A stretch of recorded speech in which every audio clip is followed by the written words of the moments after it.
Bonjour, bonjour, maison de Dieu. Enfants de Dieu, bonjour. Enfants de Dieu, bonjour. Chère Alicia, cher Abdou, bien le bonjour. Est-il utile de souligner que c'est une joie aujourd'hui? Je crois que cela s'entend. Les chants, merci beaucoup pour la louange. Les chants ont tout dit. Il y a déjà eu une prédication. Alors que vais-je faire? Simplement souligner et répéter ce qui a été dit. Nous étions errants, désormais nous sommes enfants de Dieu. J'ai dit bonjour à tout le monde, je dis bonjour également à ceux qui sont derrière l'écran. Il y a un message pour toi. Oui, je ne peux que répéter ce qui a été dit. Nous sommes ici pour nous laisser revêtir. Revêtir de quoi? De la présence de Dieu. Eh oui. En Luc, dans son chapitre 12, versets 13 à 21, il est dit, c'est Jésus-Christ qui est dans la foule, du milieu de la foule, un homme dit à Jésus, « Maître, dis à mon frère de partager avec moi l'héritage que notre Père nous a laissé. » Mais Jésus lui répondit, « Mon ami, qui m'a établi pour être votre juge ou votre arbitre en matière d'héritage? » Puis il dit à tous, « Gardez-vous avec soin du désir de posséder, sous toutes ses formes, car la vie d'un homme, si riche soit-il, ne dépend pas de ses biens. » Il leur raconta alors cette parabole. Le domaine d'un riche propriétaire avait rapporté de façon exceptionnelle. L'homme se mit à réfléchir et se dit « Que faire ?» Se demandait-il « Je n'ai pas assez de place pour engranger toute ma récolte. » « Ah, se dit-il enfin, je sais ce que je vais faire. Je vais démolir mes greniers pour en construire de plus grands, et j'y entasserai tout mon blé et tous mes autres biens. Après quoi, je pourrai me dire, mon ami, te voilà pourvu de biens en réserve pour de nombreuses années. Repose-toi, mange, bois et jouis de la vie. » Mais Dieu lui dit, « Pauvre fou que tu es, cette nuit même, tu vas mourir. Et tout ce que tu as préparé pour toi, qui va en profiter? Qui va profiter de ce que tu as amassé durement pendant toute une vie de labeur? Voilà quel sera le sort de tout homme qui amasse des richesses pour lui-même au lieu de chercher à être riche auprès de Dieu. » Chers amis, chers frères et sœurs, il est vraiment heureux que tout ce qu'accomplit Jésus-Christ, tout ce qu'il a dit pour l'essentiel, a été écrit. Et je crois profondément que cela a été écrit afin que cela nous serve d'exemple, afin que cela serve d'exemple à ceux qui viendront après nous. Ici, devant de vaines querelles, oui, vaines, bien sûr, il est important de recevoir son héritage, il est important de recevoir ce dont on a besoin pour manger et boire et quotidien. Mais devant les préoccupations hautement spirituelles et devant le temps qu'il restait à Christ, puisqu'il savait que le temps lui était limité, alors nous dirons que devant de vaines querelles, à propos de biens matériels à partager, même si c'est équitablement, Dieu dit par la bouche de son Fils que l'essentiel n'est pas là, mais ailleurs. L'essentiel n'est pas là-dedans, mais ailleurs. Ce qui doit nous préoccuper, tous ici, et vous, où mobiliser notre attention et toute notre énergie, ce n'est absolument pas l'accumulation de richesses terrestres, même si cela peut se justifier pour soi-même, pour ses enfants, pour ceux que l'on aime. Mais ce qui compte, c'est de rechercher avant tout les voies du salut, la voie que l'on peut entendre et la voie que l'on peut suivre, les voies du salut, c'est chercher avant tout à être riche auprès de Dieu. Car tout ce en quoi l'homme peut s'attacher ici-bas est passager et périssable, et donc vain. Hier, les puissants pharaons d'Égypte, qui étaient, me semble-t-il, des dieux ou des demi-dieux, se faisaient inhumer dans le faste et avec beaucoup de richesses déposées dans leurs tombes. Ils étaient même momifiés. Et je pense que cela devait coûter très cher à l'État égyptien. Mais aujourd'hui, que sont ces momies? Que sont ces majestés? Que sont ces pharaons aujourd'hui? De simples objets dans les mains des scientifiques qui les étudient comme on peut étudier le cadavre d'un animal ou d'un simple humain. Oui, quand le pharaon voyage pour venir à Paris à l'Institut médico-légal, il bénéficie d'un passeport diplomatique, mais oui, on en fait un pour le pharaon, pour sa momie. Il est accompagné de la garde républicaine pour montrer quand même que c'est un cadavre, mais ce n'est pas un cadavre comme les autres. Oui, mais il est disséqué comme tout autre. Et c'est bien où finissent-ils? Dans un musée où vous et moi pouvons aller les voir en payant un maudit prix comme on va au cinéma. Ils y ont pourtant mis toute leur richesse dans leurs funérailles. Mais 2-3 000 ans après, cela ne vaut plus rien. Ce scénario-là, de se retrouver disséqué de la sorte, de se retrouver exposé dans des musées, aucun d'eux ne l'avait imaginé. De plus, il est fort probable que toutes les précautions qu'ils ont prises ne leur ont pas du tout garanti l'entrée dans le royaume de Dieu, ni dans la paix de Dieu. Il est donc vain de rechercher la gloire humaine et des biens qui sont périssables, les excès, car tout passe sous le ciel. Nous-mêmes, ne sommes-nous pas en train de courir jour après l'argent, de rêver de richesse, de nous épuiser, et pour la plupart en vain? Oui, en parents responsables, nous voulons mettre nos enfants à l'abri du besoin. C'est normal, c'est humain. Mais cela ne peut pas être notre priorité. Dieu, dans sa sagesse, te dit que c'est une folie que d'attacher son cœur aux richesses matérielles.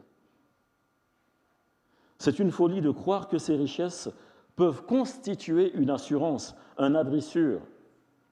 L'exploitant agricole dont on parlait il y a un instant, qui se disait « je vais mettre ma récolte dans un grenier et ce sera un abri sûr ». Non, Dieu te dit que la seule assurance dont tu as besoin, le seul abri sûr est bien ailleurs.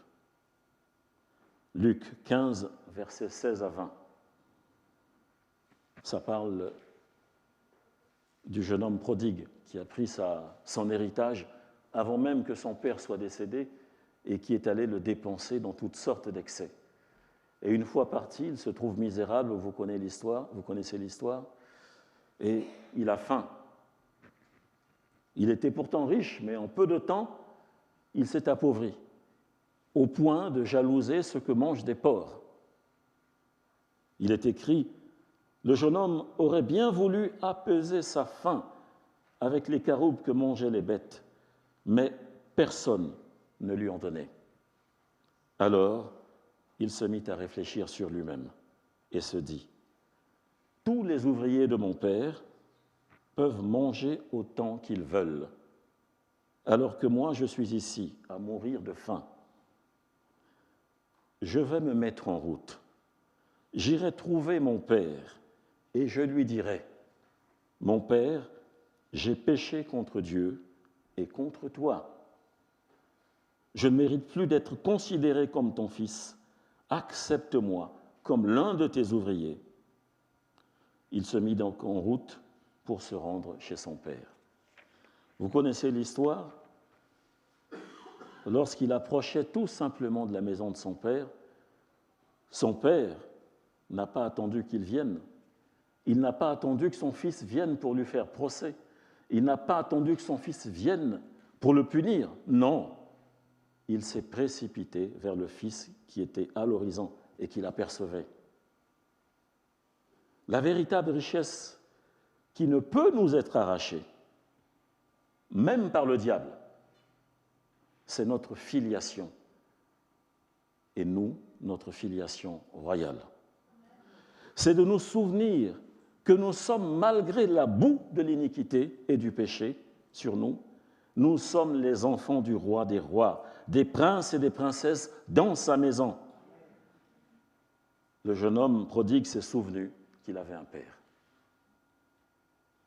Car il nous suffit de nous souvenir de qui est notre Père céleste et de désirer retourner à lui le cœur sincèrement repentant pour reprendre la place qui nous revient de droit. Et ça, même le diable ne peut pas nous le prendre. Cherchez à être riche auprès de Dieu. Cherchons à être riches auprès de Dieu, auprès de notre Père. C'est le grenier le plus sûr. C'est l'assurance avec la meilleure garantie qui soit. Le Fils est retourné vers son Père. Nous aussi, retournons. Nous avons besoin de retourner vers notre Père. Et c'est le sens du baptême, Alicia, Abdou. C'est le sens du baptême, c'est pourquoi nous sommes en joie.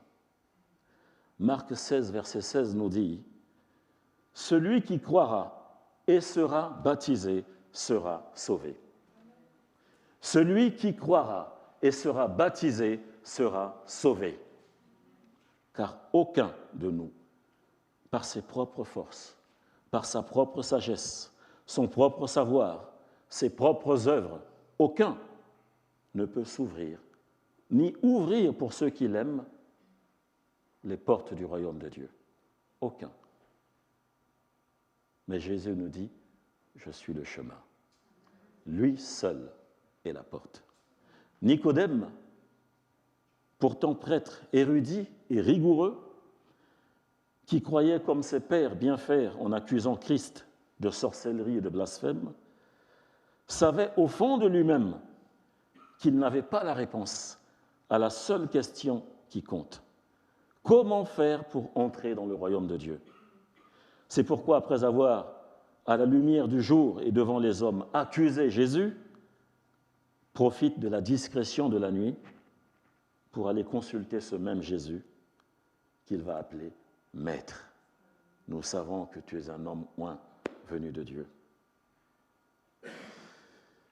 Et avant même qu'il ait parlé, Jésus-Christ, sachant pourquoi cet homme était là, lui dit, et c'est en Jean 3, verset 19, « Vraiment, je te l'assure, à moins de naître d'eau, c'est-à-dire d'esprit, personne ne peut entrer dans le royaume de Dieu. Ce qui naît d'une naissance naturelle, c'est la vie humaine naturelle. Ce qui naît de l'esprit est animé par l'esprit. » Et le Seigneur a bien raison de parler d'esprit qui a besoin de renaître. Parce que justement, c'est notre esprit qui est destiné à entrer dans le royaume des cieux. Pas notre corps, mais notre esprit.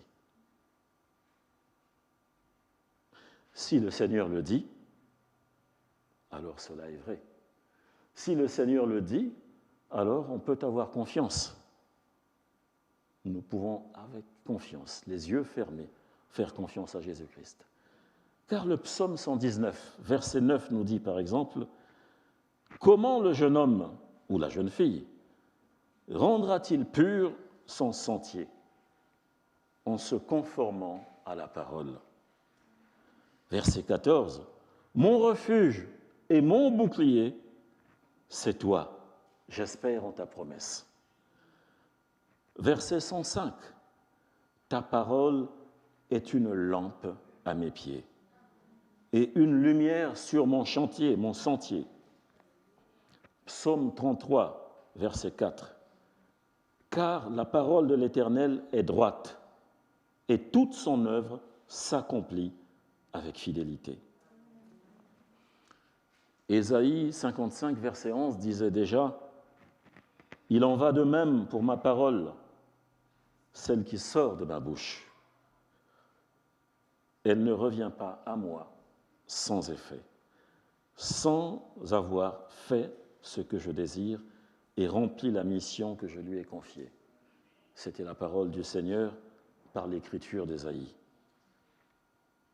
Mes amis, puisque la parole de Dieu est lumière, puisque cette parole éclaire notre chemin, puisque c'est le moyen de purifier notre chemin, puisqu'il est le refuge, le vrai grenier, le plus sûr, puisque sa parole s'accomplit avec fidélité, puisqu'il est un rocher sûr et un berger sûr, alors en effet, on peut croire en lui et passer par les eaux du baptême comme il nous y invite aujourd'hui. On peut faire de lui notre véritable assurance pour la vie. On peut croire, en effet, que celui qui croit, qui se fait baptiser, entrera au royaume de Dieu. En agissant ainsi, nous sommes dans le vrai. Alicia, tu es dans le vrai. Abdou, tu es dans le vrai. Vous avez fait le bon choix. Ce n'est pas un choix de faible, mais c'est un choix de courageux. Et je sais que vous avez dû vous faire violence. Ce n'est pas avec l'approbation de tous, mais vous avez fait le bon choix. Ce choix qu'on ne peut pas vous enlever. Vous avez fait le bon choix.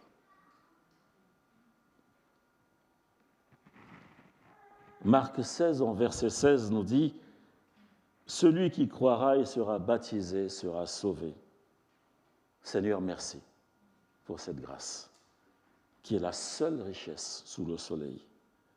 Que ta lumière et ta paix envahissent nos ténèbres. À ceux qui sont derrière l'écran, à vous, vous qui n'avez pas encore fait cette démarche du baptême, vous qui cherchez la paix dans les ténèbres, vous qui avez les épaules alourdies par les épreuves et qui cherchez du repos, vous qui rêvez d'une vie meilleure, en vous appuyant sur des illusions de ce monde, vous qui pleurez dans le secret de votre chambre, vous qui vous questionnez, qui avez des doutes.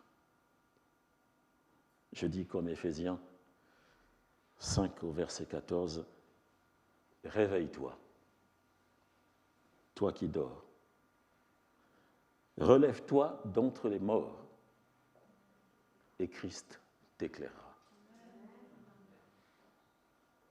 Souviens-toi de ta filiation royale et retourne vers ton Père, celui qui t'a créé, celui qui t'a donné la vie et qui te garantit le salut au travers du baptême.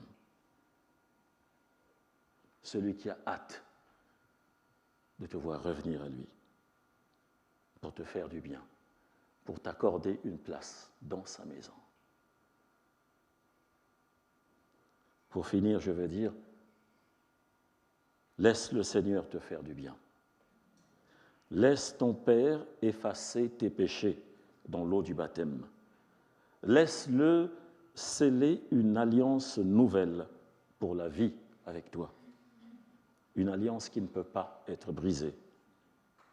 Laisse-le garantir ton salut. Laisse-le te réconcilier avec lui-même. Laisse-le te faire naître à nouveau.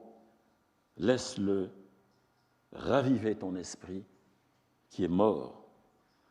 Laisse-le te délivrer du poids et de la prison du passé. Luc 15, au verset 21 à 24, nous dit, en parlant du fils prodigue, « Mon Père, j'ai péché contre Dieu et contre toi, et je ne mérite plus d'être considéré comme ton fils. » C'est ce que nous pourrions nous dire. Mais que nous dit le Père? Et il faut se souvenir que cette parabole est racontée par Jésus-Christ lui-même. Que nous dit le Père? allez vite chercher un habit. Il ne demande pas à ce qu'on lui apporte un fouet pour corriger ce jeune homme qui est allé gaspiller la richesse. Mais il dit, allez vite chercher un habit pour habiller son fils. Le meilleur que vous trouverez, pas n'importe lequel, le meilleur que vous trouverez, et mettez-le lui. Passez-lui une bague au doigt et chaussez-le de sandales. Amenez le veau que nous avons engraissé et tuez-le. Nous allons faire un grand festin et nous réjouir. Car voici mon fils qui était mort et il est revenu à la vie. Il était perdu et je l'ai retrouvé. Voilà la réponse du Père. C'est la réponse de votre Dieu, maintenant. Et ils commencèrent à festoyer, termine le verset 24. Comme je disais au départ, laisse ton Père te revêtir de l'habit le meilleur qui soit. Laisse-le te revêtir de sa dignité, de sa sainteté, de son amour. Laisse-le te revêtir. Adam a perdu son vêtement. Adam était nu, mais il a perdu son vêtement. Quel était ce vêtement? Celui de l'innocence. Et il s'est retrouvé nu, c'est-à-dire dévêtu de sa principauté, dévêtu de son innocence, dévêtu de son intimité avec Dieu. Mais aujourd'hui, je viens te dire, laisse-toi revêtir de la sainteté de Dieu, de ton identité céleste. Le fils prodigue s'est souvenu qu'il avait un père et il est retourné au Père. Le Père l'a accueilli, il l'a revêtu. Laisse-toi revêtir et viens festoyer avec ton Père, qui se réjouit de ta résurrection dans la vraie vie.